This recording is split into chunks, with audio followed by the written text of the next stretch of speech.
Okay, we're going to go ahead and get started. Thank all of you for coming and being here tonight. Appreciate you coming to this town council meeting. So we'll begin our time together. Have you call the meeting to order with our invocation. Would you mind, please? Our Father, how I just thank you that we come together to town to take care of town business. Lord, I pray that you will lead our meeting, that you will guide our town council, our mayor, and all of these staff. Thank you for all that you've done for us. Thank you for the wonderful season that we're looking forward to. We ask all these things in your son's name. Amen.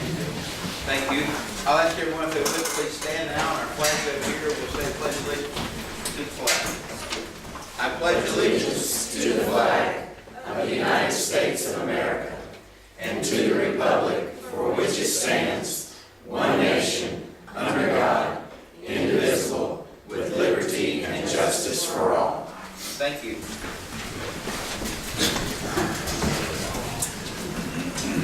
And now in the way of introductions. Valerie Halverson, town clerk. Diane Wilson. Mike Allen. Dina Barnes. Tim Sessoms. Alicia Flowers. Scott Whitaker, town manager. Katrina Witt, finance officer. William Hill, town clerk. Thank you. And item number 4 on our agenda is the consent agenda. Does anyone have any discussions or any changes to that, or would someone like to make a motion to accept that as it is? Make a motion to approve the consent agenda. Motion by Ms. Barnes. Seconded. Second by Mr. Adams. All in favor, please raise your hand. And it is unanimous. Thank you. In the way of announcements, any council staff have any announcements? I have one about the Stokesville holiday parade, which will be this coming Saturday, December the 13th, and it starts at 2 o'clock downtown Stokesville.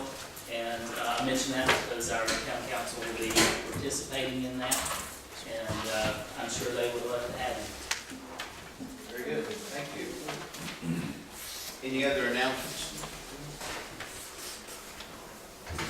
If not, before we go to public comments, I would like to announce that anyone interested in a Summerfield Merchants Association, we're looking to try to have a meeting.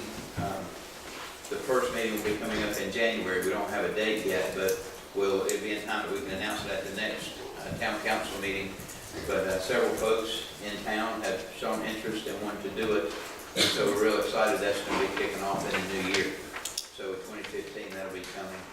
And if you have any questions or like to be put on the little email list that we've started, please see me because we'd love to put your name on there.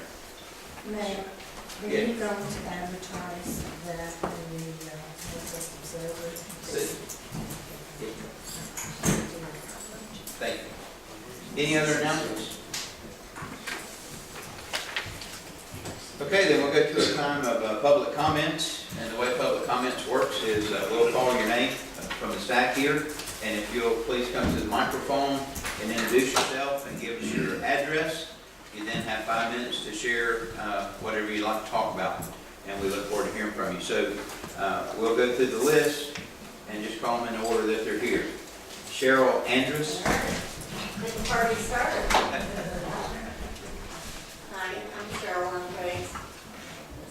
Is it on? It is. Do I get it? Hello. Hi.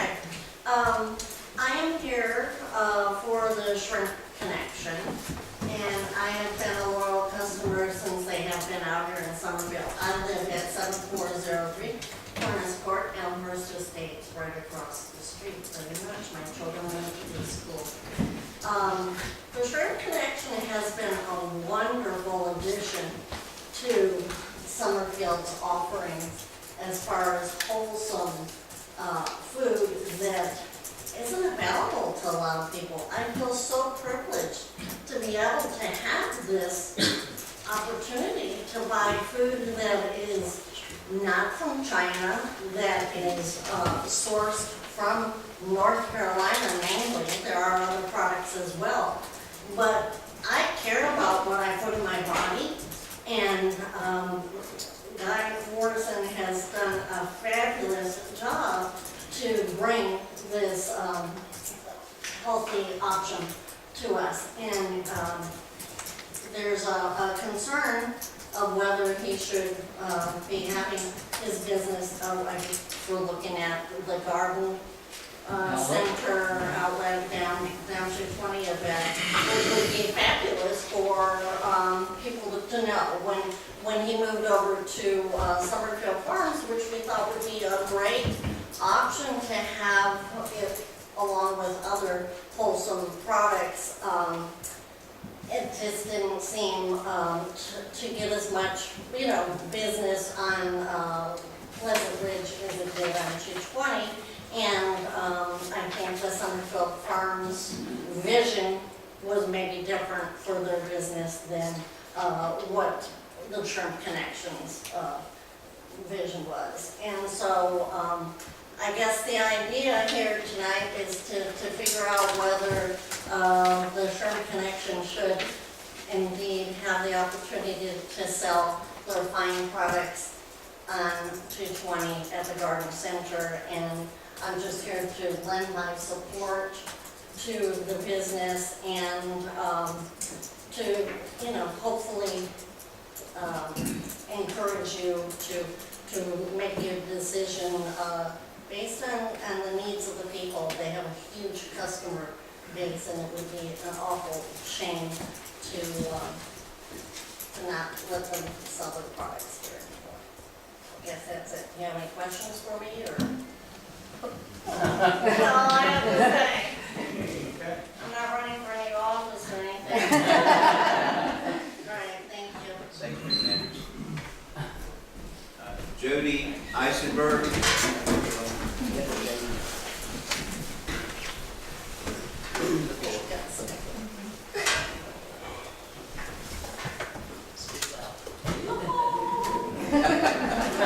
Really good, I wish I might have it.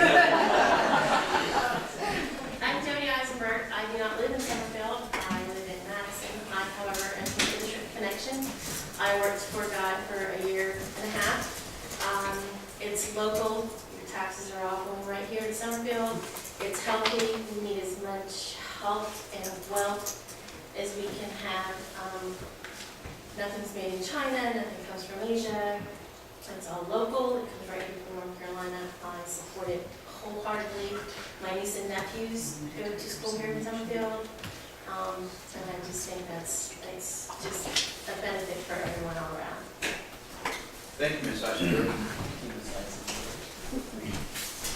Monique Lawler. Lallier? Lafayette, sorry. Same one.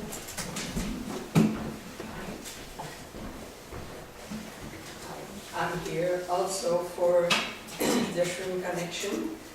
As my name and my accent shows you, I'm of French descent. Could you give us your I'm address, from- please? I'm sorry. Could you give us your address, please? 7409 Summerfield Drive. Thank you. And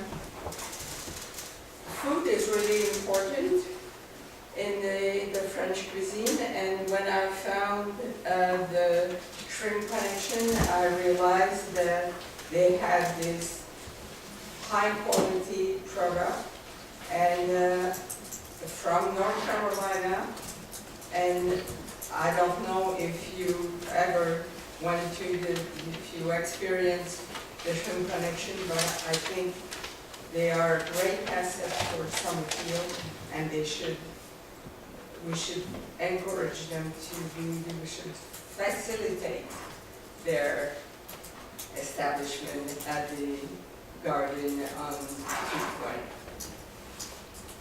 Thank you. Thank you. Jody Jones.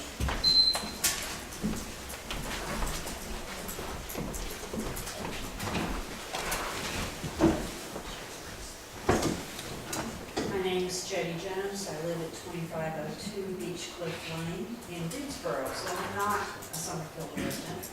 But I am a Shrimp Connection fan and customer, and I have been coming to Shrimp Connection since they moved to Somerville, which meant I didn't have to drive all the way out to the farmer's market. way over on the other side of Greensboro. So it's been a boon and a blessing. It does bring wonderful, fresh, untouched food that is local, that is supporting people in North Carolina, both on the coast as well as here. And this is a small business.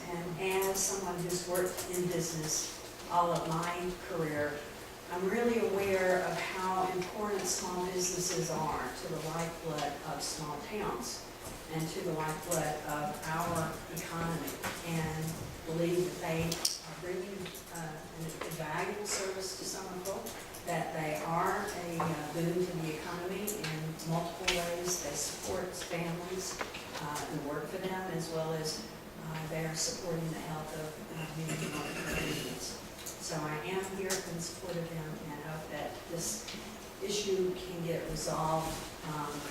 Cities need to be supporting businesses. Thank you, Ms. Jones. Diana Morrison.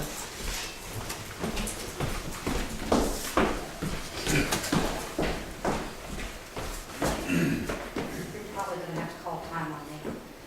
7600 Frosty Way, I'm Diane Morrison's wife, I'm here for the Shrimp Connection. I want to clarify a couple of things. The reason they have asked us to stay at Summerfield Farms, they've asked us to stay at Summerfield Farms, which would be under a tent. We are asked to move, which would be non-conforming under a tent. We asked to move to the Garden Outlet, which would be in a building, which would be conforming. So I want to clarify that remark. We moved from 220 with under the supervision and with permission by the council. Without permission, we moved to Summerfield Farm under a tent. Only within 6 months were we in a building, and now we're being back out under a tent. So none of this was with permission, without any kind of town council permission. So the fact that Guy went to the town council to say, hey, we got this great idea, we're going to go in a building, this is just a vision for the town and what we can do and what we're going to do, and great idea, and only to be met with such disdain is beyond belief. So not only to be put on hold because there's other priorities, to not even know what those priorities are is just flat out unacceptable. And you're affecting people's livelihood. Let's just put it that way. I work in government and education for CenturyLink. I deal with town councils every day. I am familiar with InSource. I have been remiss at attending these town council meetings. I've been guaranteed I will not be running this anymore. I don't understand, and I hate Ms. Reed is not here listening to this. I don't understand.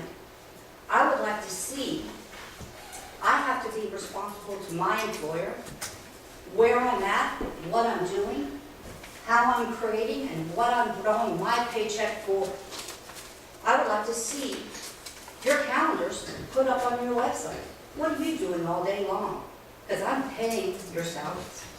I want to know what is it you're doing that is your priority that is affecting my livelihood.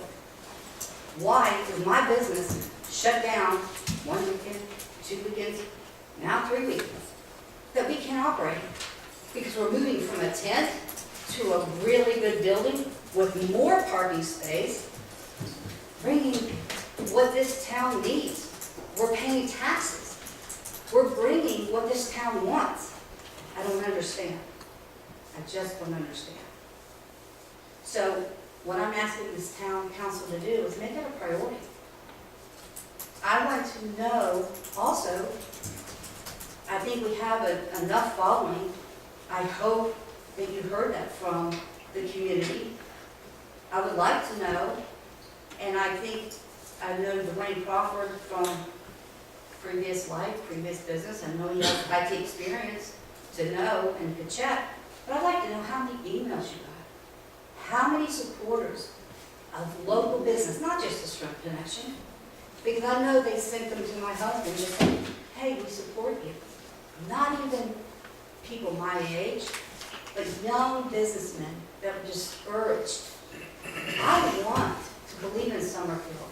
I want to believe that I went to Chapel Hill, I went to NC State, I went to UNC, and I came back to my local community to build a business because I believe in my community. Only to be discouraged. Only to be discouraged. Oh, I feel ashamed. I feel ashamed. I think that this should be a priority. What kind of business is this? It's not the arcade, it's not, what is it, sweepstakes. I mean, if you look around Summerfield, you know, it's a town, it's a pleasant town. You could look at some businesses and turn your nose up and go, oh my goodness, look at it. But you know what, it's a town, and it's a community, and it's where you go to feel good. And that's what people do when they come to the Shrimp Connection. They stand, they chat, they bring in brownies, they bring in cakes, they bring in presents. Believe me, I gained so much weight by them. So I just wanted to say that. Thank you, Ms. Morrison. Thank you for being here. Guy Morrison.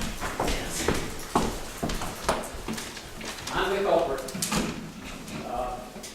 Guy Morrison, 7600 Broadswood Way, Summerfield. I've been a resident here for 30 plus years. Used to dirt bike ride up here. I am the operations manager. I'm the partner for the Shrimp Connection. My other partner's behind me here. That's Landon Wilder. I'm the chief bottle washer, sales guy, you name it. I pretty much do it except accounting, and I think my accountant's here. So, for the sake of time and expediency, I'm going to read something and bore you with death. We provide the freshest seafood in the Piedmont Triad, period. You can ask Jay Pierce at Lucky 32, you can ask Zach at 1618. Go to any of the better restaurants, and they're going to point you in our direction if you ask them, where can we get the best, freshest retail seafood? It's us. They come to us wanting us to do business with them, and we don't do it. We're logistically complex in that we have to find reputable distributors who abide by a kind of a local sustainable philosophy in terms of the fish that we buy from them. And then we have a very high standard. That fish has to be 1 or 2 days out of the water, or shrimp, or crustacean, or clams, or oysters, or whatever it might be. We're also a dying breed. What you're finding is 80% of the fish being consumed now and in the future is going to come from aquaculture and farming programs, or off of processing boats from Russia and China.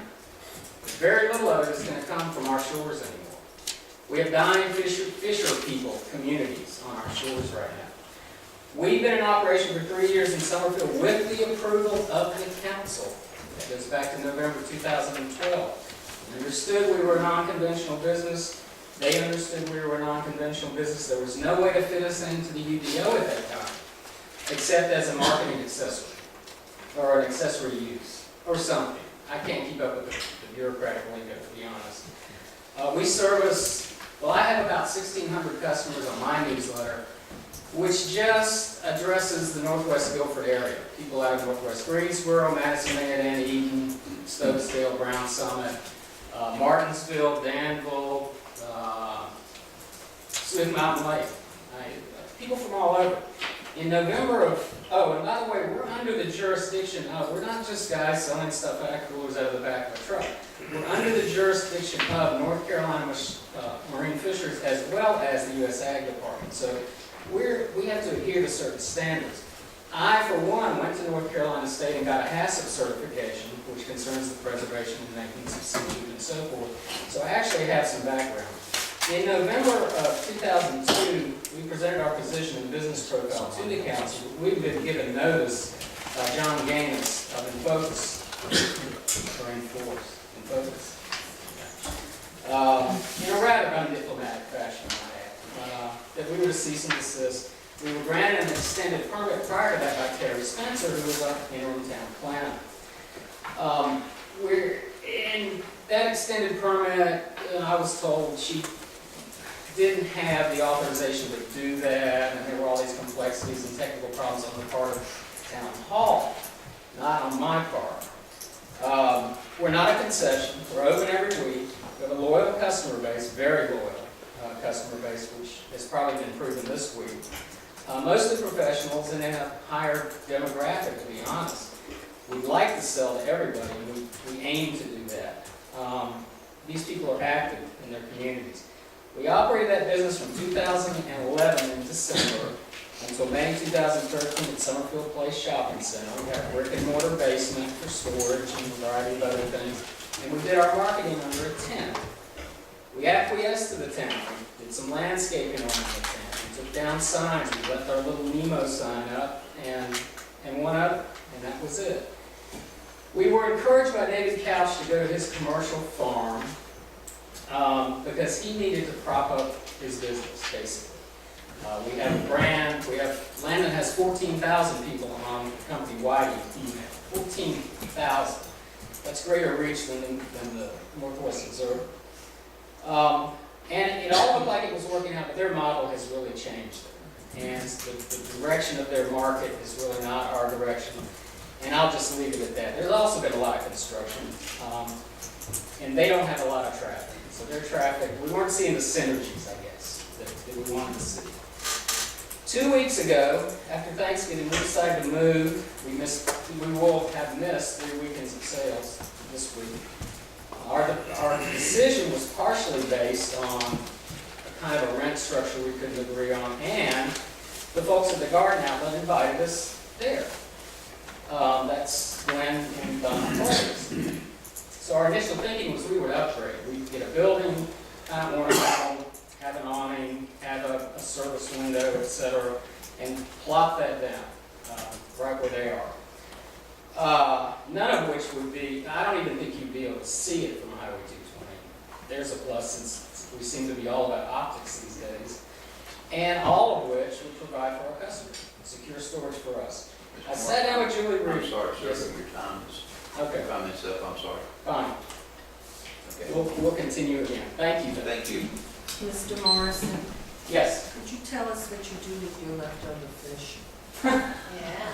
you have to come to my house. No, we donate it. We donate it to Tavin's Minister of Lansing Street. Thanks for asking. Grace Snow.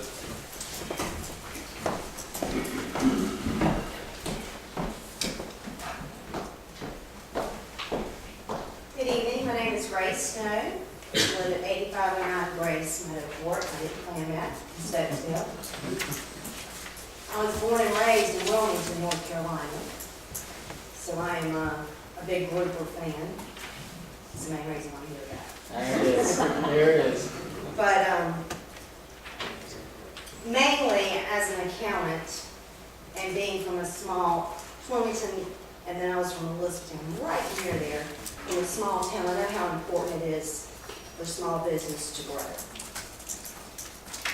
In this economy, gosh, especially. I've been a fan of the Shrimp Connection. I've had the pleasure of working with Guy and his wife. I love the fact that not only are they bringing fresh fish, but it's also a sense of integrity to small business. I know that is short and sweet, but I 100% am behind them. And I'd also would like to say, which is completely out of nowhere, how nice it was to sit down and you started this meeting with a prayer. Very nice. Thank you.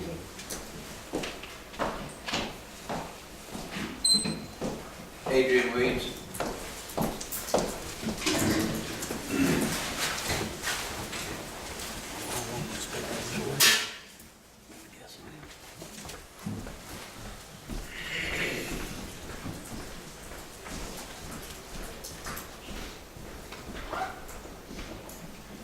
My name's Adrian Williamson, I live at 3901 Willister Road, Hillsborough, Carolina.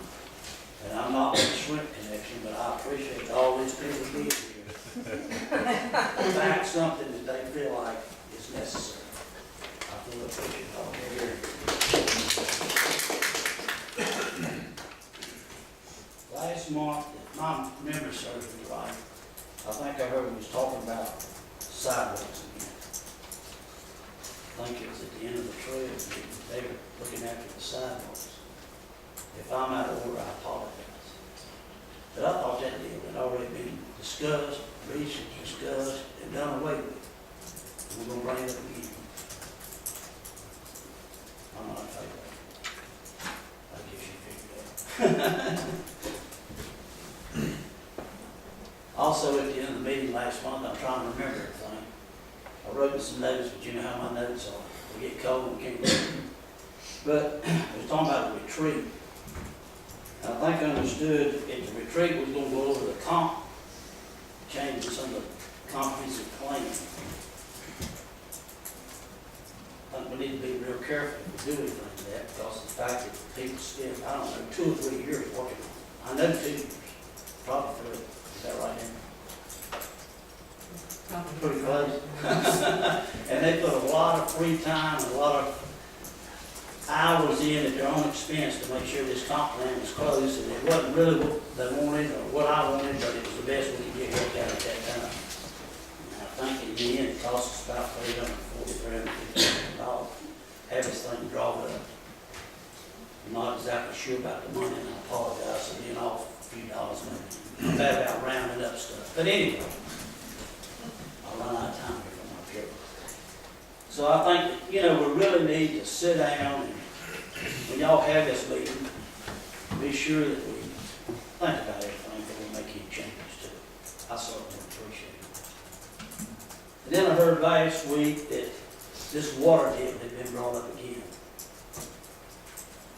We had, 2 meetings on the water deal, had 2 in the cafeteria. Well, one at the cafeteria and one in the school up here. I know what the IT both does. I never will forget, I think the aqua water man, I think the guy from Madden, somebody come in, somebody else talked about the water. And I don't remember which one made the statement. I think it was the aqua water man, I'm not sure. But I never will forget the gentleman sitting out in the crowd. And I'm going to try to quote this, it's been about 5 or 6 years ago. He said, "You say I don't own my water? Just come to my house and ask for a glass of water and I'll show you one." I never will forget that. If the guy was serious about it too, little fella, I applaud him many times for saying it. But, I thought about as spread out as this town is, how in the thunder was going to put water in for just a fire department? It wouldn't be feasible. It won't be feasible for us to do as many miles as this town goes. As a matter of fact, if they do what they say, my piece of property over there would have 2 fire hydrants on it and still be land left. I don't think I need 2 out there in front of the house. You know what I mean? So, think about that water deal, please. Mr. Mayor, I hate to always just look at you, but you're the man in charge. So I'm gonna just, I always kind of put my eyes on one individual. I run up down the aisle pretty good, but I speak, so it's no reflection that you're the guy that's got the I'm just sitting position. in the middle. Yes, you got the position. Thank you very much. Appreciate it, and y'all have a wonderful Christmas. Thank you, Mr. Williams. Gail Dunn.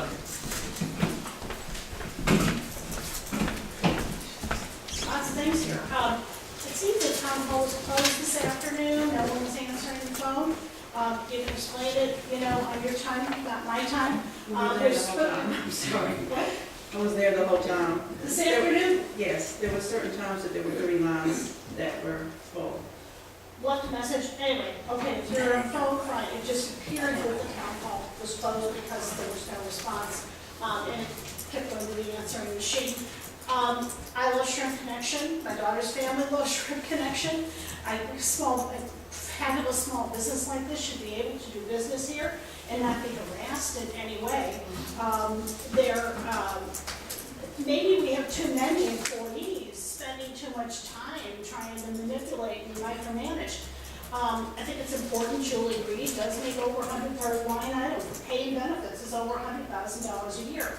I know she didn't answer the phone today, or maybe she was talking to someone else. She's supposed to be full time, and yes, she does feed the cats on the Gordon property. But something good was raised. And other municipalities, when you have a planner, they do a weekly report. report about what they've been doing for the week. Applied for permits, applied for variances, whatever it is. So there's a log of what their work product is for the week. And it's so folksy that we don't have anything like that. And for $100,000 a year, I think we should have a log of, you know, when she's at the office and just a log of what kind of work was done. And, you know, John Gaines, this is a problem. I don't know, you know, who's telling him what to do. His very first day on the job, he found a fence he didn't like. The town council, the majority, who said, and Scott, fine, let's sue. And unfortunately, the homeowner had to spend thousands of dollars on lawyers to defend his fence, and he won. But you know, I don't know why anyone started the lawsuit against him, especially when the town was wrong. So that was how John Gaines started. So between John and Julie, you're not winning friends. And I think that I think Julie, I know of another case where it sounded like Julie was very discouraging and leaning to another town business. So, but you know, the council has to decide if you want to micromanage all this stuff, and you know, where do you go to war and not. But Trip Connection's been treated so poorly for years. They should be ashamed. I did have a couple comments about the budget. Also, there's something on the website that says that the council members, you may have a quorum because you may all be at the same Christmas parade. That's fine if you're all at a public parade. In the same sentence, you're saying you're going to meet privately on next Tuesday night at Mayor Sessoms' house privately. And you said you're not going to conduct town business, but you can certainly talk about town business. So, and I'm very opposed to some private event where you can spend hours together, and of course you're going to talk about the town. That isn't just to talk about your kids. I think it's wrong. I don't think it should happen. And I think anything like this should be discussed. We got a $400,000 purchase of Gordon property, and it's been 2 years now, and no one's told us what the master plan is or what you're going to do with it. You've got parcels of land here, there, and everywhere, and now you want to buy more. There's no master plan. There has been, you know, I'm sorry, Dana, you've been mayor and mayor pro tem for a long time. There is no master plan for the town. I don't know what little odd piece of property you want to pick up again, but, and that should be disclosed before you go into executive session. You dispose the property when they were negotiating for the property. That's exactly what they did. The audit basically says, yes, you spent the money. It is interesting to know that you budgeted $2.2 million, almost 2.2, you spent 1.2. So once again, $1 million in excess. You pass these grossly inflated budgets. It means nothing. That every year you're passing a grossly inflated budget. The average over 12 years is 55%. Grossly inflated for what? So obviously the budget is a sham. The audit is a record of spending money. The $8 million still levying taxes. There's some questions here about the auditor does make a statement about a deficiency in internal controls that we consider to be a significant deficiency. I'm sure this can be explained in many ways, but it should be. And one other thing that's mentioned. Sir, Ms. Dunn, your time is up. Also, just last thing, I have filed many freedom of information requests about the finances of this town, and they should be answered. I'm sorry, but your time is up. Thank you. Ms. Booker, did you have anything to respond or? I don't think there was anything there we need to respond to. Are you talking about specifically the shrimp connection? Yes. Yeah, just briefly, because I know a lot of you came out to support the shrimp connection, and I just wanted to say this is not an issue about the goodness of their product or anything related to that. We have a process that's in place for any business, whether it's relocating or whether it's a brand new business. We have a process of application, review, and approval.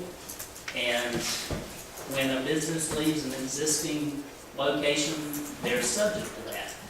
And the town first learned about this move 8 days ago. We communicated to Mr. Morrison that what the potential remedies to his situation were, and that the town would be glad to work with him to try to achieve one of those remedies. And we also advised that, or recommended that he not relocate, because we didn't realize he had already left. And, we've been working with him as best we can. So I know there's a social media campaign that brought both of you out, all of you out this evening, and I saw some of that. So we were expecting you to come, but it's not a topic that's on the agenda, despite perhaps the way it was portrayed.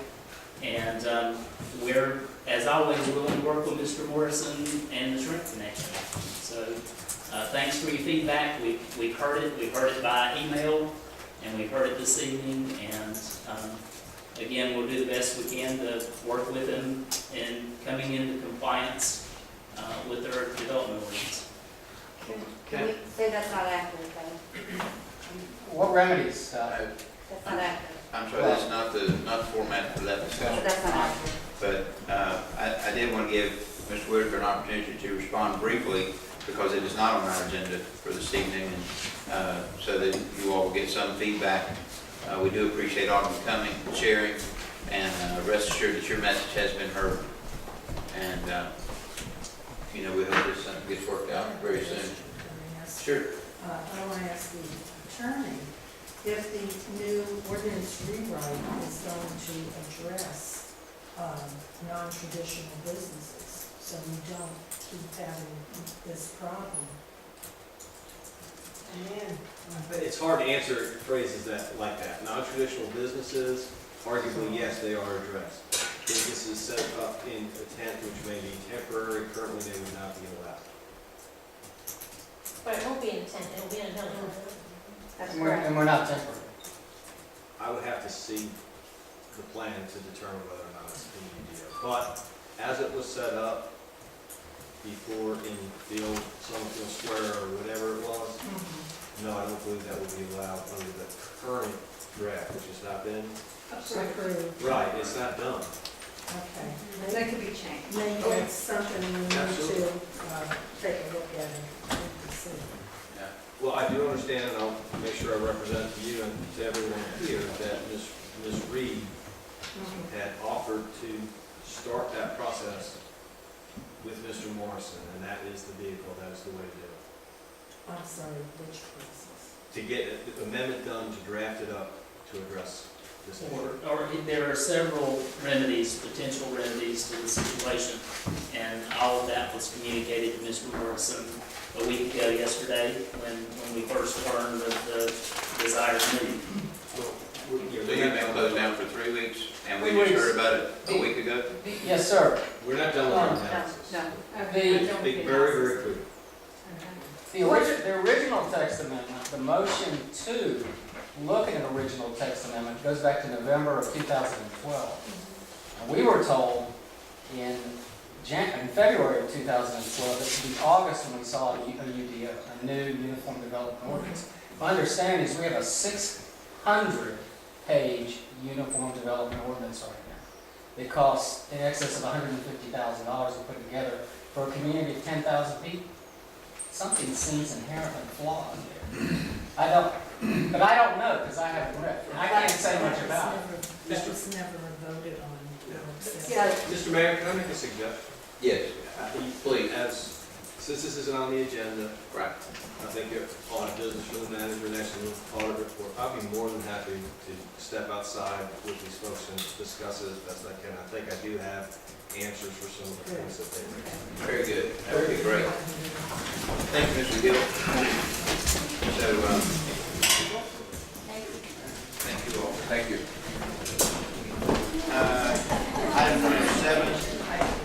Item number seven on our agenda is committee and event reports.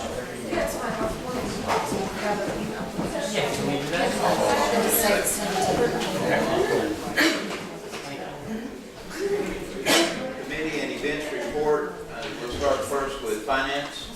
The finance committee did not meet in November, it will not meet next week in December. The next scheduled meeting will be January. But instead of it being the third Monday, it will be January 26th due to the Martin Luther King holiday. So it'll be Monday, January 26th, 7 o'clock at Town Hall. Thank you. Historical committee. We met at the end of November, we talked about all the projects we want to do because we decided not to meet in December. Several people will be out of town, it was not going to be a good time. So we're ready to go with some new things that we already got outlined, and then we will meet again at the end of January. Okay. I know we're going to be talking about this later, but public safety. Dwayne. All right, my first time. Go ahead. We met November 19th at Fire Station. Next meeting is going to be January 21st. There's not going to be a meeting this month. Next meeting will be at the fire station. Some things we talked about. We want to advise folks to, if you're using fireplaces with wood, you need to clean your chimney. If you hadn't cleaned it, well, make sure you're attuned to how clean your chimney is, because those are common places starting fires. If you're heating with oil or gas, make sure you got a carbon monoxide detector, and if you don't, it's advisable to get one. Need to make sure you're locking your cars in your home. There's been some break-ins recently, things being stolen out of open cars, so it's advised you lock your cars and your houses. We talked about the generator. We went and had a training session, and one of the things we talked about was a few corrections that need to be made.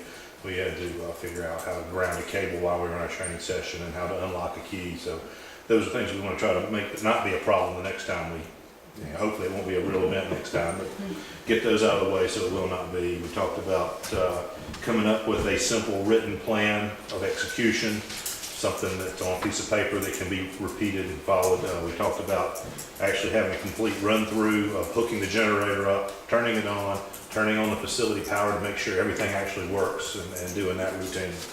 We talked about improved testing routine, doing the periodic load testing, making sure the generator can actually do its job, and you don't get surprised after so many years it's never really been load tested.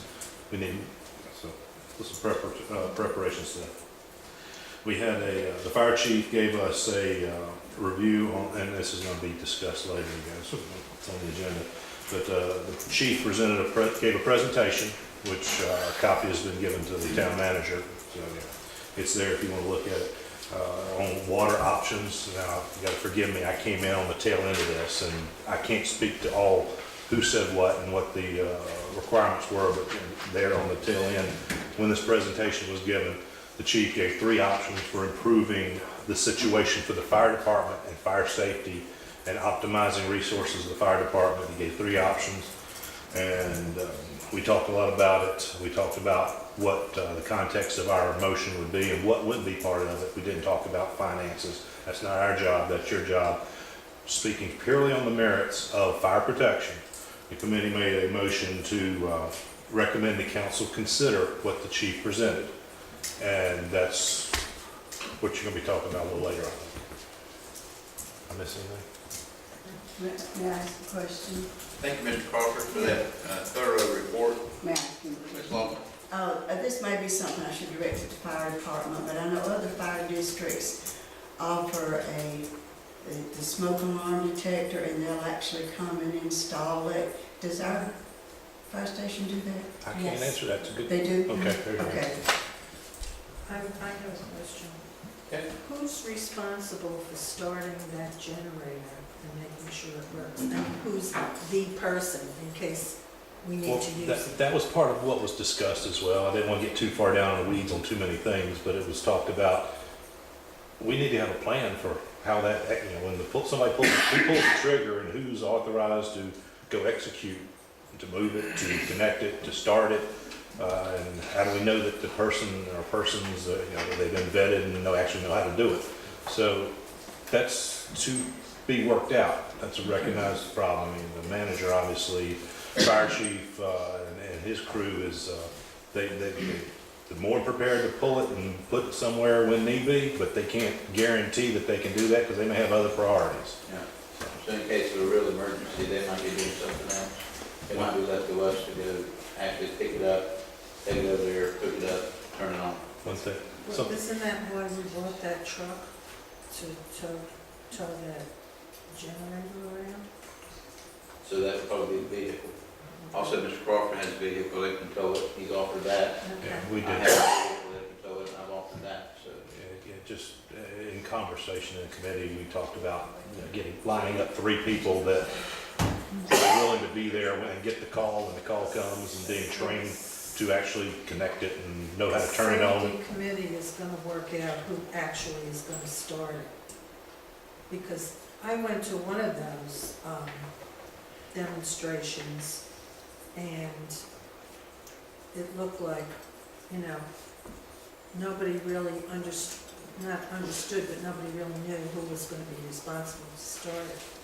We have, When I asked, it was the Parks and Rec guy that was supposed to start it.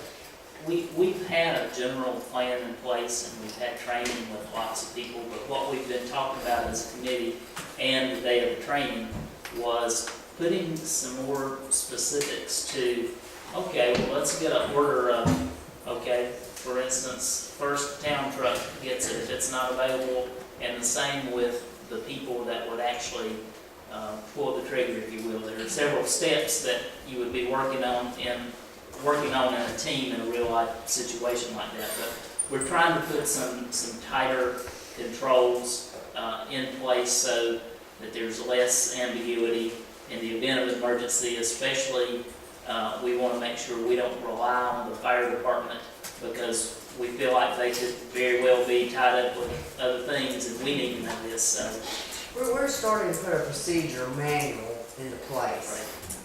That way somebody can just grab the book and say, hey, 1, 2, 3, 4, 5. Don and I are going to the fire department this Friday to start working on that. Okay, thank you, Mr. Crawford. Trails and open space?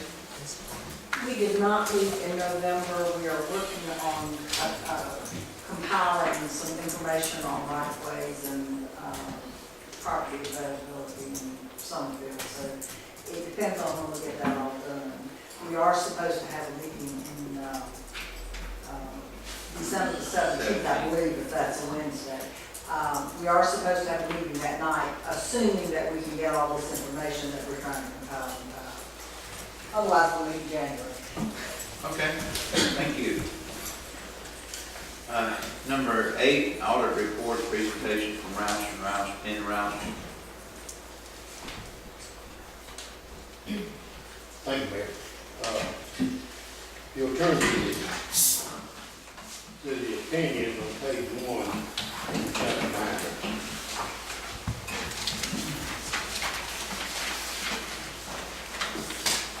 Report on the financial statements. We have audited the company's financial statements of the town of Summerfield for the year ending June 30, 2014.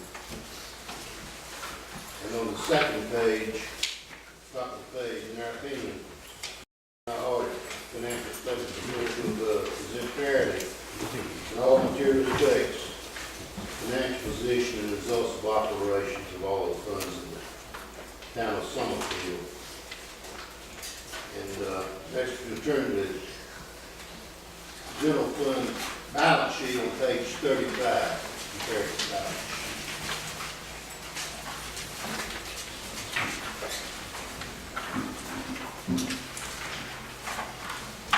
We have June 30, 2014 in the left-hand column, June 30, 2013 in the right-hand column.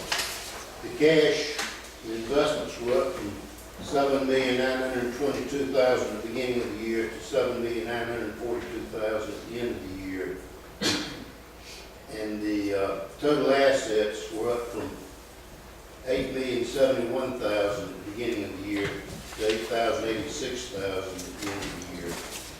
The liabilities were about the same, $36,114 at the beginning of the year, $36,692 at the end of the year. And the fund balance, the line next to the bottom, the beginning of the year is $8,028,000, at the end of the year is up to $8,047,000. So your fund balance improved slightly year to year. Going on to the income statement on page 36. About 3/4 of the way down the page, you have total revenues. Total revenues last year in the right-hand column was $1,201,000. And in the second column, the actual revenues for this year, $1,194,000. They were down slightly. And the only item that significantly was different from last year was the investment earnings. The interest rates were just abnormally low last year. And that's a real problem for the town of Summerfield. It has $8 million in the bank and with the low interest rates. The interest income was down from only $61,564 to $15,525. On the expenditure side, the biggest item that's different from last year is on the second page, line on page 37, the fourth item from the bottom, capital outlay land acquisition expense. And this was the acquisition of the property across the street from the municipal building. And then you had a construction service that did significant capital repairs to the building. And that was up from $3,909 to $32,117 this year. Another item that was up was planning expenses. Total planning and zoning, this is on page 38, about 2/3 of the way down. Total expenses last year were $96,031 this year, and $131,759. And the biggest item that was up was the planning services, up from $29,436 to $50,213.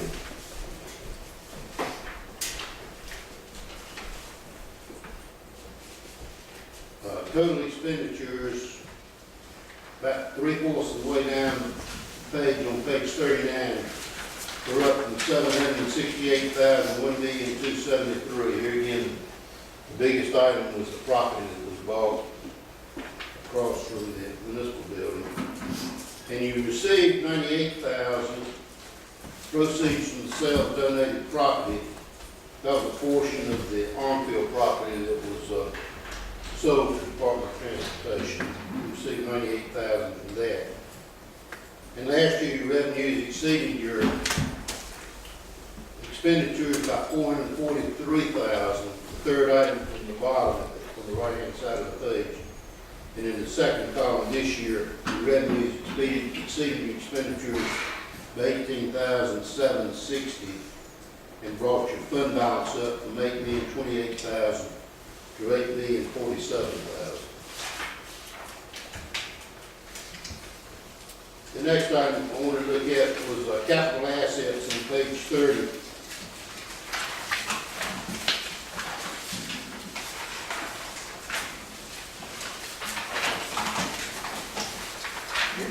This schedule near the bottom of the page shows the governmental activity of capital assets.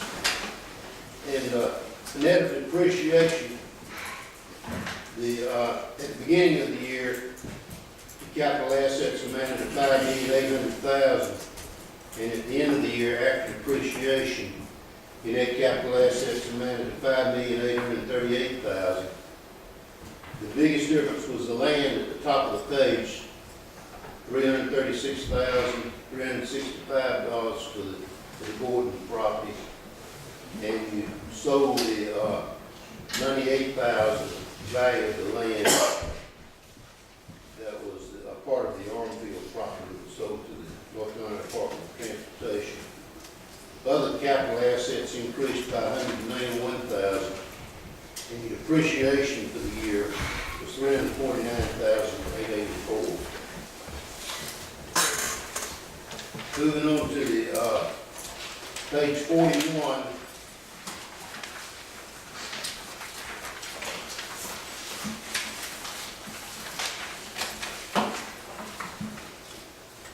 your tax rate is only $3.5 per $100 valuation, and your collection rate was 99.39%, the overall collection rate, and that is excellent. Your collection rate without regard to the motor vehicles was 99.52%, and I'm sure that's near the top in the state. That's very rare to see it over 99.5% collection rate.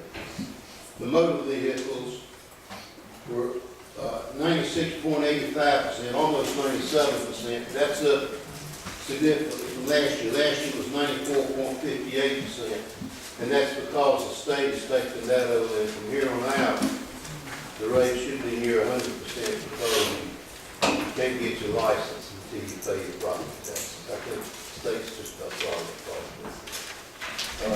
Last year, your overall collection rate was 98.81, so that improved from 98.81% to 99.39%.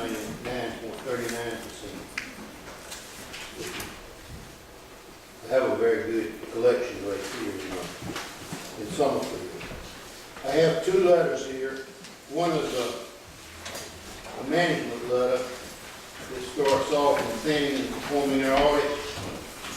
And this comment here is one that appeared always in this town. It appears in all the small towns and all the small not-for-profits. There's just not enough people involved to have the division of duties that we would want to have that in order to have a strong system of internal control.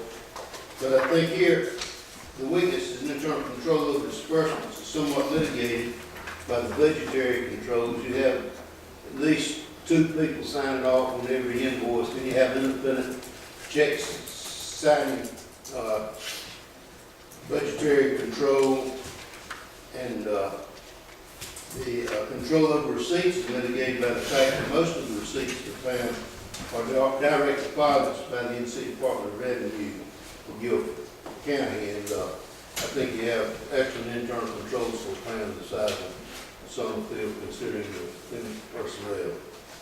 The other letter is a communications letter. I'm required to correspond with the board about any significant weaknesses in internal control, but I think the main point in this letter is in the middle of the second page, where it states that we encountered no significant difficulties in dealing with management in performing and completing our audit. And I've been auditing municipalities, small towns for 54 years, and this is only the 3rd time that I've ever done an audit for a municipality, and there have been no adjusting interest. And we had that situation. And so, you have an excellent finance officer. My best advice to the board is to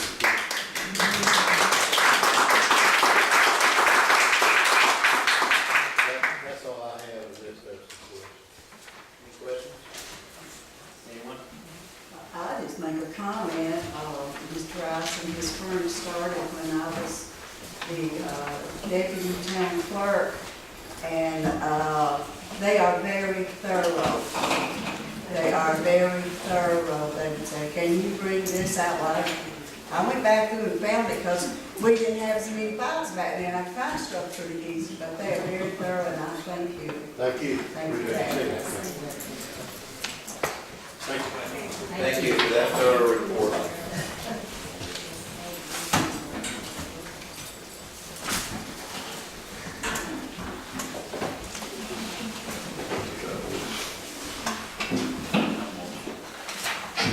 Business from the town manager. The first item on our agenda, 9A, Founders Day Committee appointments. It's in your agenda packet, and what I had laid out there was basically the composition rules from our ordinance that founded Founders Day. And I have a slate of committee members that we're recommending for 2015. And I gave you the breakdown to be clear there. And I guess the only caveat to any of that list is you'll see number 11 and 12. I would like to maintain our town clerk and our Parks and Recreation manager on the committee itself. And this was a question for the attorney about how that fits into the wording of the ordinance, because it seems to suggest I can have one designee, which is our events planner. But we're hoping that, well, I'd like to hear your comments on including those two critical members as the committee, on the committee as at least non-voting members. So the ordinance says at a minimum. So taking that language, yes, I think we can add. I think we also might look at amending the ordinance just to make it clear. But I'm comfortable that we can do this if you want.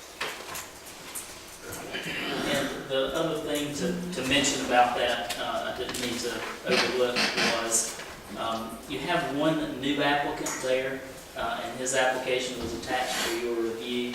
The remaining citizen applicants on the list were this past 2014 committee members, and so that is the one that you had not approved previously as a citizen member. And you have the recommendation before you if you want to go further with that application, we could approve an individual member at next month's meeting too. But we just wanted to get this whole slate in front of you in December so we can get a good jump on our Founders Day committee meetings. Dina, I don't remember what we said last year when we appointed the Founders Day committee members. The subcommittee never interviewed anybody, but I think it was because we knew everyone. But there's a new member on here, and I didn't see it until I got my packet list. Yeah, I didn't either, and I don't know if you want us to interview everybody. Have you spoken with them? Well, we talked internally about that, and the other thing that we were remembering, I'm not sure if we were remembering it correctly, but we thought there was some sense of, because this committee is a little different in that it's reappointed every year, that may lessen your desire to interview every single applicant. And we didn't think you had interviewed everyone last year from talking through some of those. Yeah, but we did, so we do and did know every single one of them. And I've never met Mr. Odom. I read what he's written here, and if you all feel like you want to interview him, that's fine. If you feel like, it's a one-year commitment, and we're happy to have people on that. Yeah, committee. Yes, we are. I didn't have a problem with it, but in speaking with the manager, he mentioned that last year we knew everybody, and I couldn't remember what we discussed. Yeah, I think we just said that we know everybody, there's no reason to interview them. Yeah. And pretty much, I would think from reading. His resume? Yes, Yeah. that Quite we would know. qualified. Yes, I'm yes. extremely qualified candidate. You've gotten some candidates. Yeah. My only question, and I said this to the manager, was I always like to ask the questions if people have read the ordinance that created that committee, if they understand that they serve at the pleasure of the council, and if they will be able to attend the meetings. And that's my standard question. Mr. Oldham, I have discussed that with him. He is available if we do meet at 2 o'clock. He's very flexible. Okay. We've discussed it several times already. Then I don't have a problem with it, because I think we could probably use somebody with his sales experience. And when I was reading this, I was thinking he might be helpful selling banners for them. Well, there you go. Okay, well, I guess with no further discussion, can we just accept it, or do we need to make a motion accepting him as well as appointing the whole committee? Do we need to do the whole committee? We don't do it individually. You don't have, you can do the slate as presented in a single motion, but Yes, you and may. then the second motion. For him. Yeah. Good. So we need, if someone would be interested, we need a motion to accept the slate as presented. And hopefully you don't have to say that 3 times. Did they say to do a second motion for us to hold?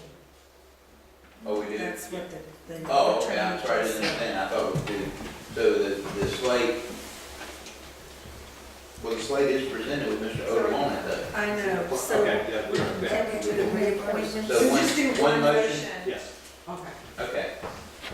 So we just need one motion to accept the slate as recommended. I'll make a motion to accept the slate recommended since we discussed this earlier. Thank you. Motion by Ms. Barnes, Second. second by Ms. McClellan. All in favor, please raise your hand. It is unanimous. Thank you. The next item on the agenda tonight, the project updates for our NPO 2040 long-range transportation plan. Our NPO is, as I had said on the agenda sheet, is trying to plan for 2040, and it may seem like a long way off, but we have a long window there that's worked on. And specifically, we were looking at projects for roadway, public transit, pedestrian, bicycle, and rail. And they had requested updates to this, and I had sent out just for your consideration before a list of projects, and had told to be thinking about those. And I'll just pass that list out for you to be looking at. And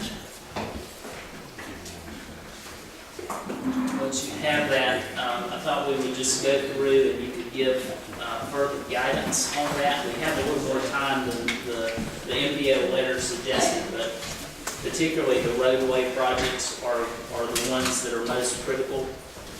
Another thing we could do at the next zoning board meeting, or planning board meeting, is specifically look at these projects if you wanted us to go that route, or you may feel like that's not needed.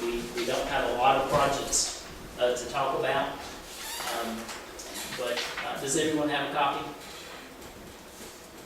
And this is identical to what I had sent you recently to be thinking about. And again, we're looking at projects that need to be added, that where we need projects where we would need to shift the time frame potentially, projects that need to be deleted, and or just projects that we need to change, modify the description on. And you see, I've broken them down, and I think specifically since public transit and rail are not projects that come into play currently in Summerfield, I think we need to look at roadway, pedestrian, and bicycle. And I had got some individual feedback from some of these projects, but I thought it definitely deserves a formal look. And this is somewhat of a wish list to simplify it for our long-range planning with these projects. And you go into this type of process realizing there's not a lot of certainty with all of these. There's not always dollar signs often assigned to these, but we are looking that far out and updating the 2035 plan. Did we ever have the one under roadway, the last one, the intersection improvement for the potential roundabout at Pleasant Ridge Road and Summerfield Road? Weren't we supposed to have like a study on that as to its feasibility? It predates my time, and when I came, I was told about the interest in it, and there was some mixed thought about the validity of a roundabout at that intersection. I think that probably centered more on how that might affect the fire department because it's right at their entrance. And I have talked with them privately in the past just to get a little bit of feedback about that project, but Councilmember Barnes might remember a little bit more about that since it was transportation related. It was communicated to me when I came as a manager as an idea, and I've never seen anything, documentation about it. The only thing I remember was they were concerned about the radius of turn for the fire department, for the fire trucks going on it. So I don't know how much it would have to be enlarged, and we could certainly follow up with the fire department to see if they had a specific objection to it, and if they, just had concerns. We could look at asking staff to look at that with the MPO. I think it came up when we did the Summerfield The Road plan. Summerfield Road Right. plan that we never. We never adopted. passed or did anything, so I don't know anything specific on that other than just remember hearing it discussed and thinking there was a concern there because of the truck turning right out from that to go right into it. Right, I remember him saying if they had to go left, Right. they were afraid if there was something in the middle, they couldn't make it. Right, and here again, a lot has been done with roundabouts since that time that we first talked, and they are being used more and more. There are two just on Market Street in Colfax that are widely used, and what a lot of people don't realize is that inner circle, sometimes it's pavers and sometimes it's decorative, but You could just run right those over. are designed for larger vehicles to roll over. And a lot of Right. folks don't know Where that. the fire department could just go and run over it with the siren going And and that's everybody's. certainly part of the design, of professional design of the such roundabout would be the maximum size of that kind of truck or vehicle that would be using it. I think another, if I'm remembering correctly, another concern the fire department had was, I think it falls in the vicinity close enough of their brick sign for the fire department, so that would potentially have to be relocated. And again, those are details about a project. I think what we're looking for here is there enough interest in that past suggestion to look a little further and to put it on the plan, or is it just an idea that you feel like it's not worth exploring more? And I didn't think the roundabout was like a necessity, but I think Pleasant Ridge Road has some issues that need to be addressed with the school.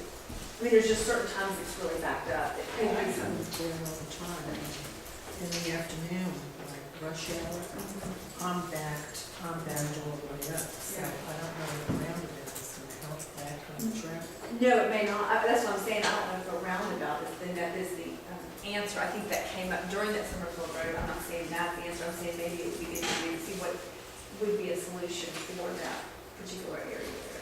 I don't think we ought to take out the idea of the roundabout just because it increases traffic flow pretty easy. I mean, it is one of those things, at least to put it in there as a potential to ease traffic in that particular area. I agree, the traffic is absurd in that area at times.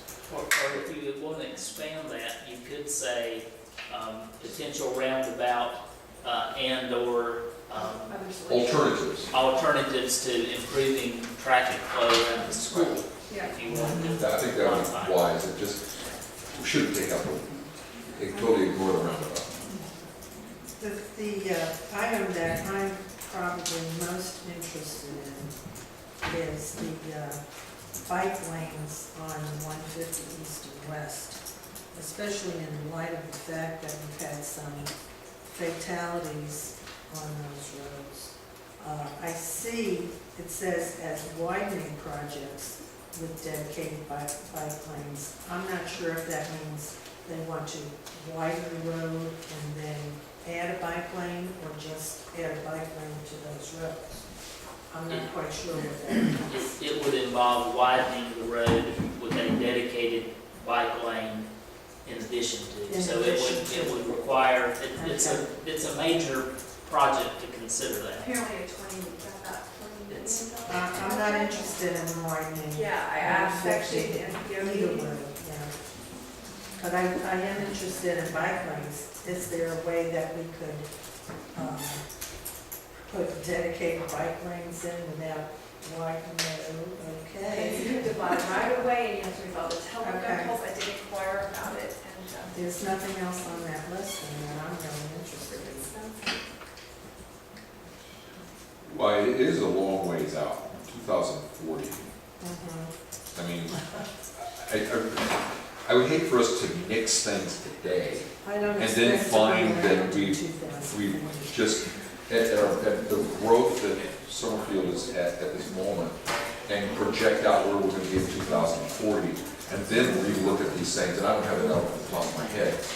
But it seems to me like for us to, it might be a bit premature to say that, well, I'm not interested in anything but, X, Y, and Z. I think that would be I don't want to do that myself because I think it's premature. Mr. Crawford, you are you stretching or you have something off there? Yeah.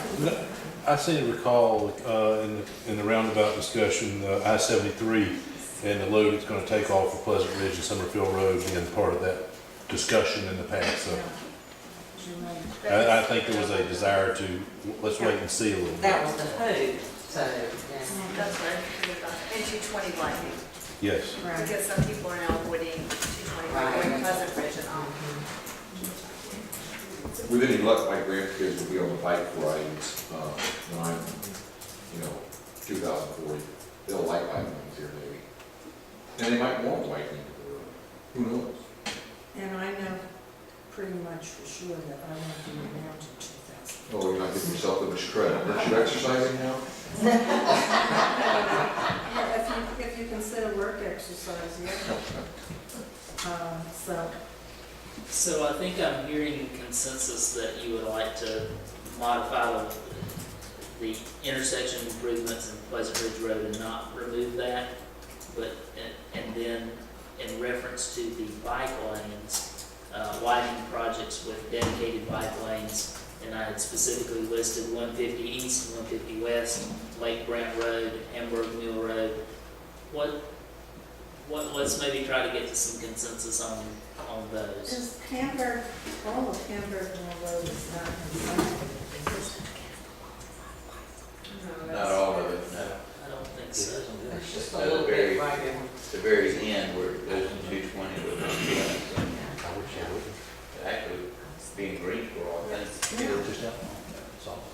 And same thing on Lake Brant Road. Like Brand.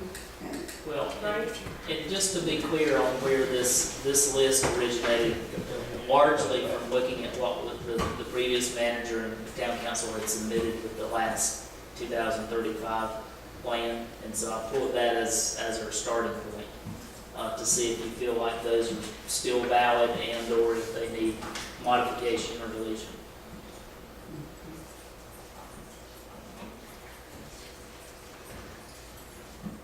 I mean, I think all these at the last, the 2035, they were like all on the last of the list. Like we got the bottom. Yeah. Because we don't have as many people in our town, so, I mean, we can put in for it, but it's not likely, the way they're currently rating things, that we're gonna get awarded any of those, because we have And small they keep, population. they changed up to, Right. the way that they choose those, so that the different things there, so. So rather than picking and choosing through all these things, can we either leave them all in or take them all Well, you can choose to do that. It just depends on, we really got two other categories there with out? Yeah. pedestrian and bicycle, and a lot of that is identical, and I've talked to the MPO, it's because they cross some of our projects with the Greenway, for instance, crosses both of those topics, and it's not critical that we decide which one to put them in, so really, that just needs one discussion instead of two, or separate ones for pedestrian and bicycle, but you can approach what's on the list as you see fit. I just thought it's not a long list, if you can give me some direction on, for instance, back to roadway, on leaving the widening projects and dedicated bike lanes in there at those locations for the time being. I'm still not clear if you want to do that or not. And what's the deadline for this? It said Well, November. right, 26th. but really, there's more time. I've talked with them at the NPO multiple times, and they would like to know this section roadway pretty much now. We've got a little more time on the pedestrian and bicycle, if you feel like you need it. But I would like to go ahead and I had reported to them that we would be talking about it this evening to the NPO, and they'd like to know where we're going with that, because they're trying to draft this 2040 version, and they've got an agenda for the next few months of how to unroll it. So actually, all these street widening programs would be the responsibility of the Department of Transportation and not the town. Yep. Well, Well, I can't say that we wouldn't have participation in that. I think it's premature to say that. That's why they ask for matching funds for certain things. But I think that the real statement is, are you still interested in these things? And I think they have to say, how can we say we're not interested in bike lanes or possibly widening projects without knowing some other additional things? It's not committing ourselves to every one of these projects to see it through to fruition. It's, as I said before, somewhat of a wish list that's seriously on the town's radar for that long a time frame out in the future. And they just gotta have something to work from when you're looking at that kind of window. Are you looking for like a 1, 2, 3, or just keep all, you know? That would be sufficient if that's what you'd like to do. Just, in other words, yes, we would like to keep those specific widening projects and bike lanes on there for now. We're still interested in those, and that gets it Do you in the need to plan. rank these for them though, in order of what? No, they've not asked for No, ranking. okay. They just want to know Okay. what we want to change, and are these items still valid? Can you tell me what the last item is? Real?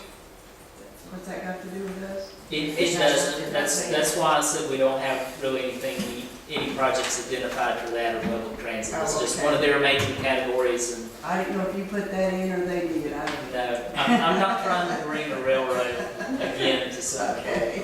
But the real target, for at least for our discussion for the moment, is the roadways, so that you can get back to it and say that what we have written here is still what we're interested in. That's what you're looking for. Exactly, unless you want to go ahead and weigh in on the pedestrian bicycle also. I think what happens is, if we say, yeah, we're still interested in this, that future town councils are going to take that as support, and that we say, this is what we wanted in December of 2014, when we're not around anymore and other town councils look back on it. And I'm not so sure that I want to send that message to future town councils. What would you want us? Yeah. But just maybe this would help. I don't want to tie this up anymore, but by statute, every MPO has to consult with their member entities and say, hey, what do you want? And then put it in a plan. That's all they're really doing here. I'm not It's objecting just to saying, any hey, of you these know, it's just under- okay, you know, this is what we're gonna put in. Just because you want it doesn't mean you're gonna put it in, they don't have to. Right. And doesn't mean you're getting it. Does it say who's paying for it? Doesn't mean you have to pay for it, or a future council has to pay for it, or any of that. It's just so that they can fly. It's forward thinking. I mean, really, truly, it's forward thinking, because we don't know what's going to be 26 years from now. What will our town need?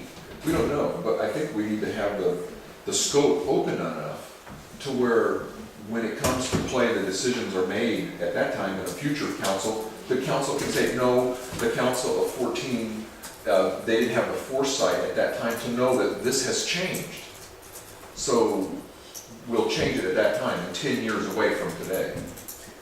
I want to know how, if this goes into the MPO thoroughfare plan, how it will affect property owners who might have properties on 150, if that's in the plan for the road to be widened, is it going to affect their property as far as selling it or not selling it? Because we had that problem with Auburn Road extension. There's a right of way, so. There's a right of way, but they Is have there to right buy of way there? more right of way, is what I understood. I asked specifically about this. So right now, they have a right of way that goes, I think it's 4 feet or something like that, into the people's property. So that's why they can dig your property up if they want to. But then they would have to buy an additional, I think it's 5 foot for a bike lane, is that right? It says I'm not certain widening. on that. Yeah. So they would have to buy 5 foot more property. And I think what she's asking is, would the people have an opportunity to say, no, on 150, I don't want to see that? Or would DOT just come in like they did in 220 and say, we're taking it? But they had a public hearing though, before any of that was done. They did, okay, so the same thing will have to happen here? Yes, Okay. yes, I mean, you're not binding yourself, Okay. saying, hey, Okay. come take this folks' property, it's gonna be a public hearing, notice, opportunity to be heard, fair compensation. I just know that we had a problem with that Auburn Road with the extension of 150, that people were saying they couldn't sell their property because they would have to disclose that there was potential for that road to come through, and nobody wanted to buy that property if a road was going to go through it, even if it was 20 years old. I don't know how, I certainly can't predict that. I don't know how that will play out. But they have to do a public hearing, I think that's all you were asking, was Yeah. going to be taken. Let me just comment real quickly, one thing on that. It is I think it's a valid question, but you have folks moving to where I-73 is coming through in the last 2 or 3 years, that wasn't even on the radar, and they moved to Summerfield. And that was a project that's been talked about for decades, planned for decades, and is finally coming to fruition. This is such a low-level intention that we would be putting forward at this point that I don't think it has any real impact as a commitment for the future of a project. The road widening is different than a planned road. So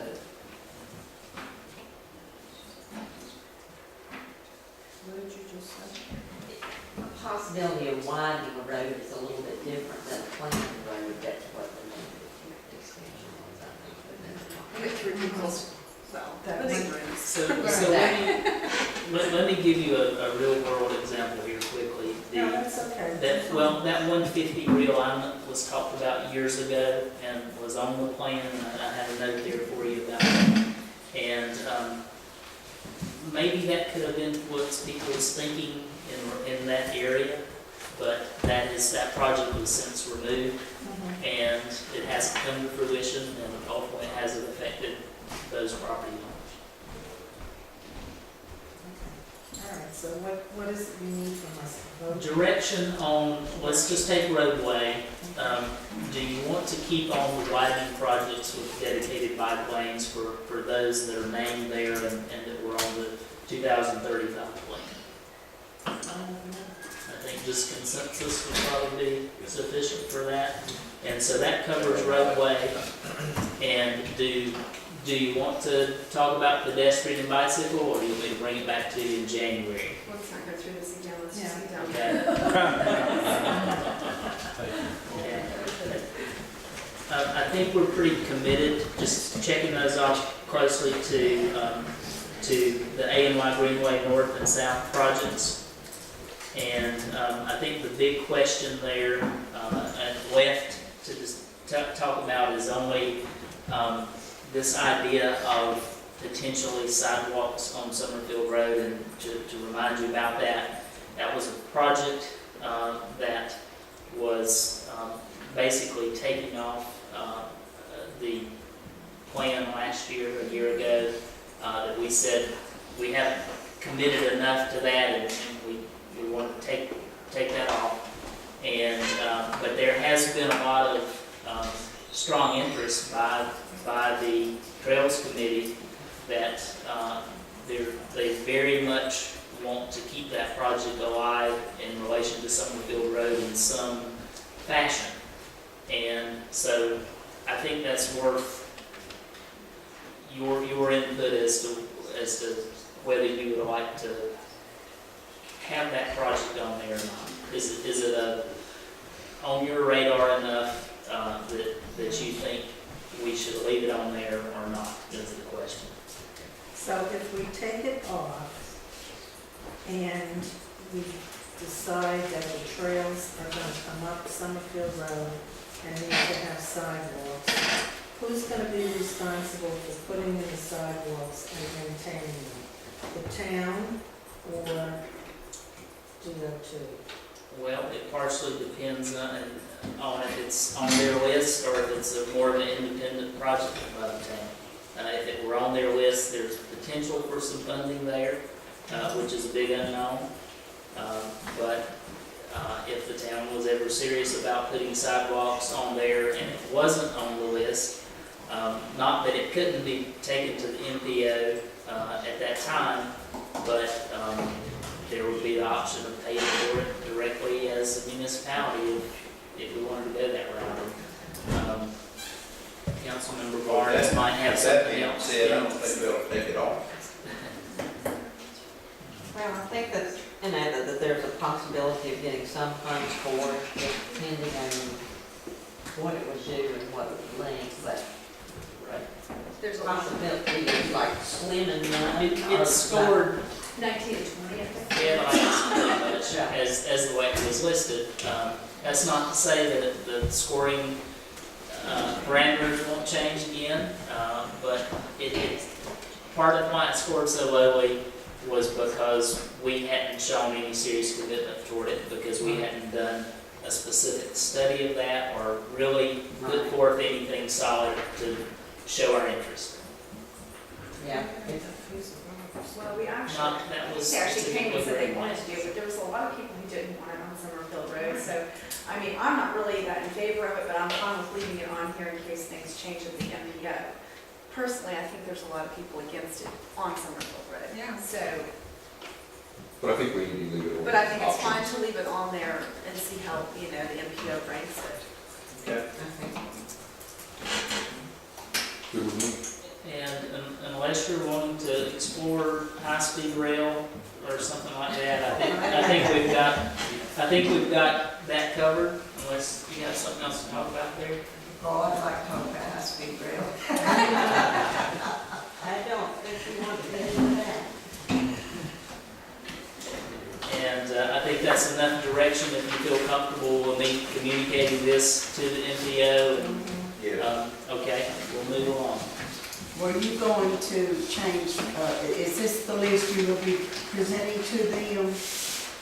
Just as we've got looking at, so were you going to add, where it says potential roundabout at Pleasant Ridge Road or alternative, or are you going to? I'm gonna modify that to say potential improvements to help with the traffic flow around the school, something to that effect, just to add that component to that road that we're interested in. Okay.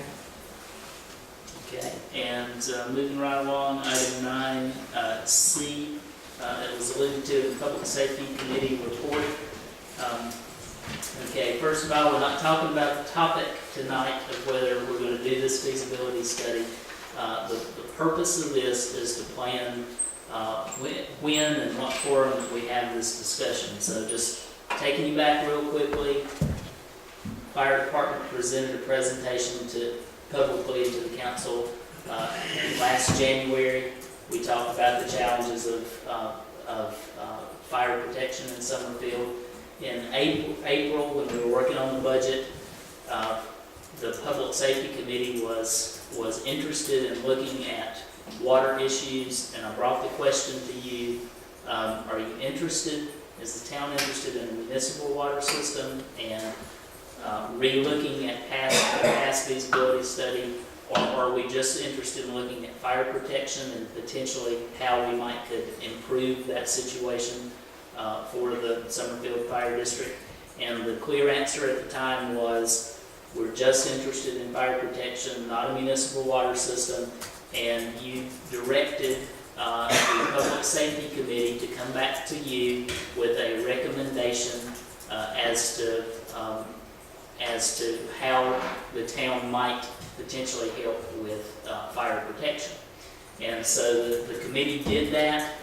The Public Safety Committee, in essence, said, look, the folks here that know the most about this are the fire department, and asked the fire department to come back to it with a recommendation. That was done at the last November Public Safety Committee meeting. And what came out of that was a recommendation that the town consider a feasibility study to evaluate their presented best option, their preference, the fire department's preference, and that was a rated pressurized hydrant system with adequate storage, and that means some type of water tanks or something to create the pressure at key points in town. And so that is the topic that we'll be talking about. So my question for you and the Public Safety Committee's question is, I know it's a big topic, Number one, do you want the fire department to present some or all of the information that they presented to the Public Safety Committee that was the basis for the Public Safety Committee's recommendation in this direction? Do you want to hear from the fire department This directly? would be something new that we haven't seen. Well, it's, No, wait a second. part of it is very similar information to what you heard last January about the inland water points and their challenges, but some of it is new information specific to their recommendation of a pressurized hydrant system at key points in town. So there's some past information there and there's some new. And so the question is, would you find it helpful in acting on this recommendation for someone from the fire department to present to you again? And you can certainly direct what what you want to hear. You can put a time limit on it if you want to. It's just a big topic that I thought maybe we wouldn't want to handle in a normal monthly meeting, and maybe you do, and maybe you would like to do that in January, or maybe you'd like to wait till after the retreat. There are options there. I just want some direction, because I think we owe it to our Public Safety Committee to respond to their recommendation, whatever your answer might be. I have a question. The best option conclusion, is that from the Public Safety Committee or is that from the fire department? It's from the fire department as presented to the Public Safety Committee, and the Public Safety Committee in essence said, we want to recommend to the town council that you consider a study of such a system. So that's the recommendation, is that just for you to consider studying this situation. Okay. I think we owe it to the Public Safety Committee, since we asked them to look into this, to at least hear what the fire department has to say. I do not want another special poll meeting. We had it last time. I don't know how many special poll meetings we need to have. I think we can put it on the January agenda and let the fire chief come in and make his presentation. Yeah, for what the recommendation is, and not, I think we've all seen the dwindling water resources. We're just interested in their input toward the resolution. Right. And Mr. Crawford, you have something to add to that? Yeah, I'm repeating what I hope I said earlier. The context of that recommendation was, we said amongst ourselves, I brought up cost. Well, somebody else says, this is public safety, we're not to consider cost. So purely in the context of improving what the men or women that are in the fire department, rather than hauling water, if there was a fire hydrant, yes, they could, more manpower applied to fighting a fire. So purely in that context, yes, it was a recommendation to consider. All other aspects of this decision, costs, time, whatever, that was not part of that recommendation to consider. But we said that's not public safety, that's on the council.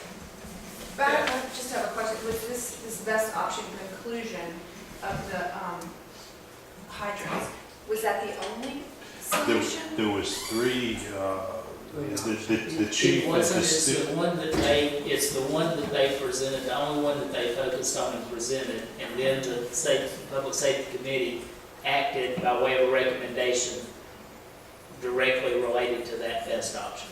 The chief presented. I don't think we need to open up the whole box and just decide if you want to hear it and when. I'm sorry. But can we ask when they come back for the meeting that they present? Yes. Not just the best option, but all the options? Absolutely. Okay, that's my only recommendation, adding to that. Yeah, let's do it. Okay, so let's get some decision on when you want to hear it. You suggested at the January meeting during the regularly scheduled monthly meeting. Is that sound good to you? And I'll just say that because that's their normal meeting night, and they'll probably have to sit, which is okay. I mean, they can send a representative and plan for it. Since we haven't voted on the calendar for next year, I might be more interested more interested in February because Yeah. I was gonna see about a change of date for the January meeting because I have a conflict with our January meeting. And it's scheduled the 13th. So I hate that to be on the 13th and me not be able to be here. So You want to put it on the February I schedule? would have to do it on February in case moving the 13th that works with everybody else. Well, one advantage of doing that is that it would let you hear that after you had your council retreat, and that might give you some more clarity on what the way you were approaching that. Yeah, I think that's a good idea, to wait till after the retreat. I think it's better time. Okay. And all options and time. Yes. Yes. All options, and is it fair to ask that they bring some guesstimate of costs? No, it's not, because, let me clarify that too. The fire department will very clearly tell you, they don't know. They are not the experts in designing such a system. The feasibility study would seek out professionals and engineers to do that, and that would be a large purpose of the feasibility study. So don't ask them about costs because they don't know. Okay. All right, so we're going to put it on the February 10th meeting agenda for a limited time. Not too exciting. Well, be serious about this. If you want to limit the time, tell me so I can communicate that to them. I mean, Half hour? I was gonna say 30 30 minutes, minutes, 30 sounds minutes. fair to me. Should give us a Good good feeling. presentation there, and then that way they would know how long they were gonna be away from their meeting to go back. Do we have to vote on a feasibility study that night? No. Okay. No, we just need to get the information. Okay, let's just do So the informational. let me be clear. Are you saying 30 minutes for the presentation or the whole discussion? For The them- presentation. To present, okay.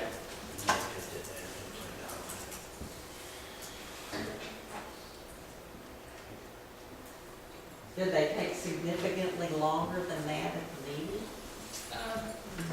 Well, the focus was on the first option, so I can't speak See, to that's- including all the options. That's the concern that I have, that they're gonna focus on the first option. But still, they'll if we specifically say they want, we want all options. If we give them those parameters, 30 minutes and all options, let them work it out. Yeah, that sounds good. Thank you. All right, moving to item D, several things. Let you know about the legislative meet and greet that was mentioned earlier. That's going to be January 7th. That's where the towns of Summerfield, Oak Ridge, and Stokesdale will be holding a meeting at the Oak Ridge Town Hall, and that is at 4 p.m. that day, that Wednesday, to meet with new legislators and county commissioners. Also, the December 17th MPO meetings have been canceled, at least the TCC was, and I think, my understanding was all of it from the emails. Also, in reference to the council board retreat, we've been talking about meeting with Darren Rhodes with Rural Development's Community Planning on the 15th to work on the agenda for that. And also, this is another topic that I just want to get a little feedback from you on. You know about, there was a recent accident near our athletic fields, and it ultimately required air care from Baptist Hospital to land on our field. And the question came to me directly from the fire department: would the town be interested in designating that as a official landing zone, LZ as they call it? And with the rationale being, it's one of the few places, especially with our night sky preservation ordinance, that at night that's multi-purpose field can really be lit up, and it's quite the beacon for traveling air care.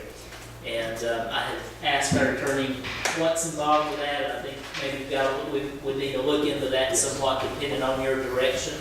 But are you interested in that idea enough that we can direct the attorney to look at that a little closer, what might be involved with that? I would be interested in any liability. And who Who approached you?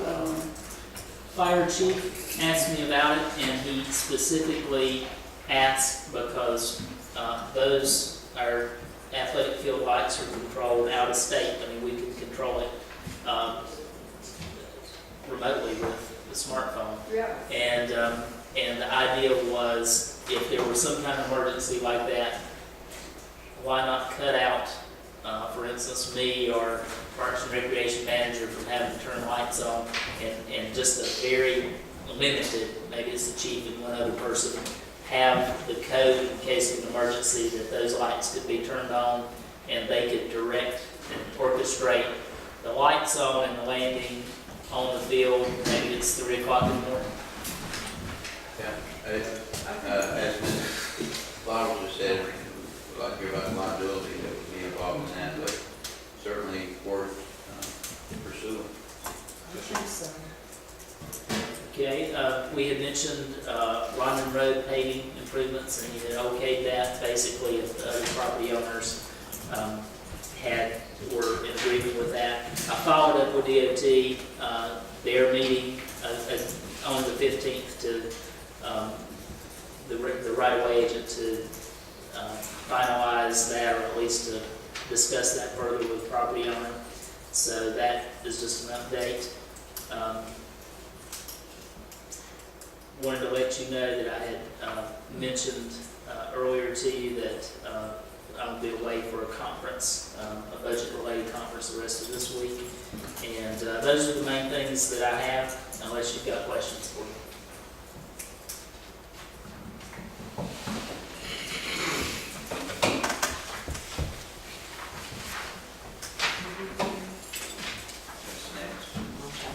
Any other questions or comments on that? If not, then we'll move to our business from the mayor and the council.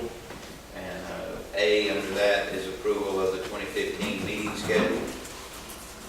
And I have a request that January 13th date, I'm not in town. And so I was wondering if anyone would mind if we either looked at the 6th, the week prior, or the 20th. 6 is Pleasant Grove, just so, Oh, it is. I can get somebody else to cover it. That's why we have a mayor pro tem, so if you want to hear, she can. Well, maybe it's 6, I definitely won't be in Washington. So, whatever, either day, I'm not planning on going to the swearing in. So, whatever y'all want to do is fine. If it does move, I mean, I'm fine, but I will have to miss that I meeting. don't really care. Yeah, it's fine. You can miss I wouldn't be here on the 6th, not that. Okay, It's so, not that it's- and then But it happens. sounds like the 6th won't work. And I couldn't either. Okay. My only concern on the 20th is it's close to their retreat time. Yeah. You're gonna Okay. be gone for several days there. I mean, How about the 12th? could you I'm going that go whole. on Halloween? It's okay, you can take it with one of them. I'll be happy, I don't know what we have on the agenda, but I can either run the meeting or we can move it, whatever. Either, it doesn't matter. Is the 12th a possibility? No, he's out. He's gonna be there.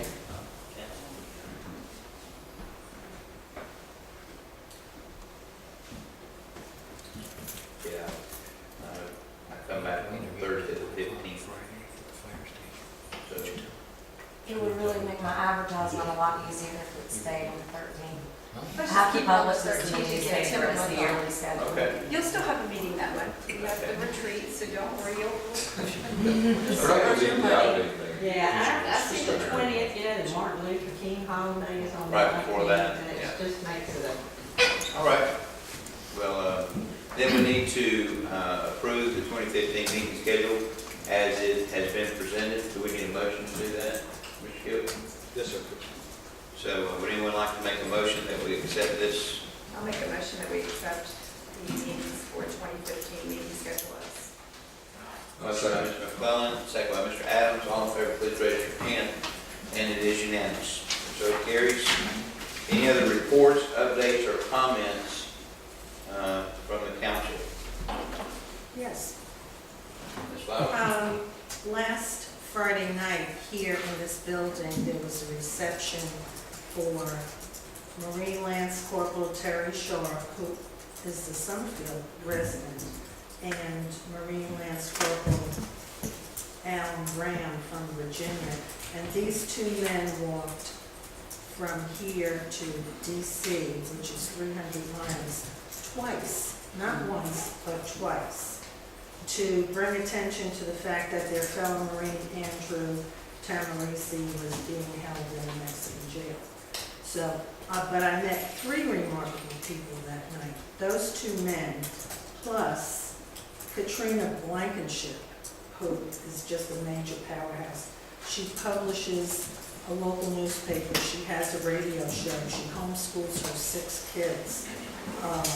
And she's the one that brought attention to what these men were doing. So it was just a delight and an honor for me to meet those 2 men and to meet a woman that works as hard as I do. Very good. Any other input or announcements? Updates? Okay, then number 11 is our closed session. Would anyone like to make a motion? I think it would need to include A and B in your motion. I'll make a motion to recess to closed session to consult with an attorney employed retained by the public body to preserve attorney-client privilege as provided under NCGS 143-318.11A3 and instruct the public body staff or negotiating agent concerning price and other material terms concerning real property as provided under NCGS 143-318.11A5. Motion by Ms. Barnes. Second by Ms. McClellan. All in favor, please raise your hand. It is unanimous. So we will recess now to closed session. Thank all of you for coming and for being here tonight. We really appreciate your input.